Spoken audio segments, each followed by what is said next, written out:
Who wants to know about inflation and over 55 living? Stay tuned. Hi there, my name is Beth Wiegand. I'm a realtor who specializes in active adult communities. Over the past 15 years, I've helped over 400 families buy and sell homes in 55 plus neighborhoods.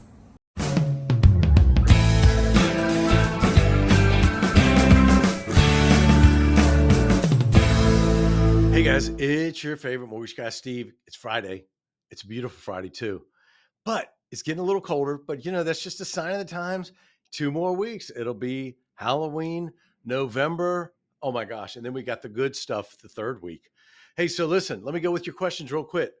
So with the rate cut, how come we're not seeing rates improve? I'm going to talk about that in a second.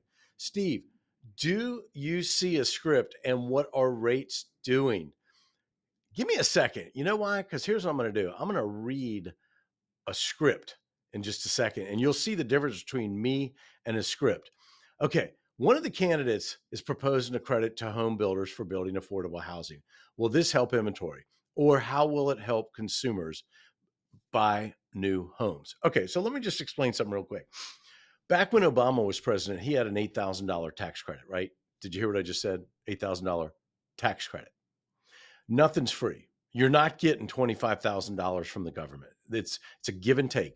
So what's probably going to happen is if this passes, because every single election cycle, this always comes up with the federal government or whoever the nominees are so that they can bolster whatever they're trying to bolster, right? So it doesn't matter who the candidate is, red, blue, green, white, whatever, purple team, it doesn't matter. They all do it. But somebody is going to pay for it. And it's typically the consumer that pays for it because nothing is free. There are no grant funds. If you hear about grant funds, what that typically means is this: they're going to grant you the money, but you're going to get a tax for it. And if you sell your house sooner, then you're going to get a capital appreciation tax. So there's so many ways that they're going to recover their money over a period of time. And most of these things are repayable, but the payments are super small because the amount is paid over the 30-year window. So that should explain basically what it's about. But that $8,000 or $8,500 tax credit, that's all it was a tax credit. But you got a W-2, or maybe it was called a 1099 or something way back in the day, because that was like 2008 when the last one passed. Okay. Refinancing, I'm going to talk about that too. At this point, the market has been hesitant to move through last week's highs. The reason the Fed Reserve governors continuing to send mixed signals is because on one hand, the conditions remain tight, and on the other hand, they will be cautious in lowering the Fed funds rate. This week, we saw super and super regional banks report rock star earnings with reasonable credit reserves, such as PNC Bank, JP Morgan Chase, Goldman Sachs. They all pointed to a very strong consumer, except at the lower income level. Now, I would argue with the most recent jobs data, they're confused, clearly, than higher than expected. But we know the federal government will revise the numbers in the next couple of months. We've seen that in the past. The issue is no one knows which way, and considering 3 months ago the Fed stated it was focused on employment, they're in a pickle. And in the strong banking numbers, along with the S&P 500 2025 earnings forecast of plus 7%, I believe the lesson they haven't learned is to remain quiet. But academia, they can't help themselves. They're forecasting retail sales in September to be at 0.4%. Autos and gas up 0.7%. Jobless claims, they were 241,000, expecting 260,000. Continuous claims higher than 9,000, meaning these strong numbers, the market will be focused on the weakening economy, and we suspect that the government will begin to start to change their stance and revise the numbers. Now, we still can't confirm if the new trading range for the 10-year is going to be between 4 and 4.5. We need to see the breakdown of the CPI numbers, but clearly the market is beginning to recalibrate the federal funds cut and their expectations along with when. The biggest, okay, period. That was me scripted. Okay. Now, if you listen to all that, maybe you glean something out of it, which was the government just misled us again, not intentionally. They're not really misleading us, but what happens is these forecasts go out and then these numbers are revised, but the economy, as in the stock market, the bond market, the interest rates, they don't know which way to react. So what do? They raise the rates on mortgages because they don't know what way to go. And higher is better in case they made a mistake and now they're already there. It's easier to retract than go forward. So the biggest factor in inflation reading, the biggest factor of the inflation readings is shelters. So for renters, it's an all-time high right now. Now, those of you that are renting, I'm unscripted now. Those of you who are renting, you already know this. Now, on the shopping side, houses are selling. They're just taking longer. And what we're starting to see right now is that buyers are gaining some benefits because sellers are starting to pay closing costs again. Full price offers, but they're starting to pay closing costs because sellers can be in a pickle right now for one reason. They bought a house. They need to get rid of their house. It's been on the market more than 15 seconds. Because remember, 2 months ago, houses were selling with multiple offers over the sales price, over the appraised value. It's not like that anymore. They're taking a little longer to sell, and people are offering incentives for people to buy. Now, back to the shoppers are spending mostly on credit right now. And let me give you an example. I told you last week, $10,000 per month on a credit on a mortgage is $62 a month. $10,000 a month on a credit card, paying 24.99% interest is $300 a month. Now, let me share something with you. Right now, people are maxed out by their income because they're not getting raises.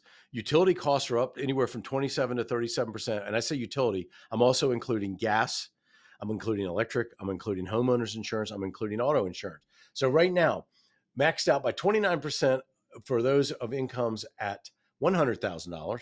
If it's 41% at incomes under $99,000 to $50,000, and 45% for $50,000 and less. So these are Gen Xers, right? So what's happening is these caregiver credit crunches that we're in right now. And when I say caregiver, I mean people are just paying everything on their credit card. 45% of parents with children under 18 are well overspent on credit cards. 39% of parents that have kids over 18 are well overspent on their credit cards. What does that mean? That means one, refinance, get your monthly outgo down, and get rid of the non-tax deductible debt, no matter what rates are. This is what I've been telling you. I don't care about your 2 point, 3 point, 4 point, 5 point percent interest rate. You're in debt. You know it. I know it. The government knows it. That's why these rates were engineered several years ago, because, of course, economies are created. It is time to refinance. So listen, let me talk for a second about over 55. You know, at the beginning of the bumper there, you saw Beth Wiegand talk about over 55. Here's what she's got to say about some of the benefits. When I ask folks why they want to move to a 55 plus community, I often hear the same answers. First, people say they want to move closer to their kids, but the truth is they really want to move closer to their grandkids. Secondly, they're looking around their home, realizing they don't need the big house and all the stuff. And lastly, they're interested in resort-style communities with like-minded neighbors that want to stay active and independent. Let's talk about the benefits of active adult living. You've worked hard your whole life. You've raised your kids, and now it's time for you. The best part about living in a 55 plus community is the low maintenance lifestyle, and you can lock your door and leave. Take the trips, make new friends, and enjoy your new clubhouse, swimming pool, parties, and pickleball. Perfect. So I get a lot of questions about over 55, and I've asked a couple of experts to chime in and send me some videos. So we'll have others on here shortly. But the biggest part about over 55 communities, listen, if you're over 55 and you right now are in a house that you've been in for 30, 40 years, you got a lot of shit in your house. Sorry about the expression, but you do. Go freaking check your attic. I'll bet the roof's about ready to collapse with all the crap you have up there. When my dad died, I swear to God, I thought the roof was going to collapse. He had Hot Rod magazines from 30 years ago up there, tax returns from 30 years ago.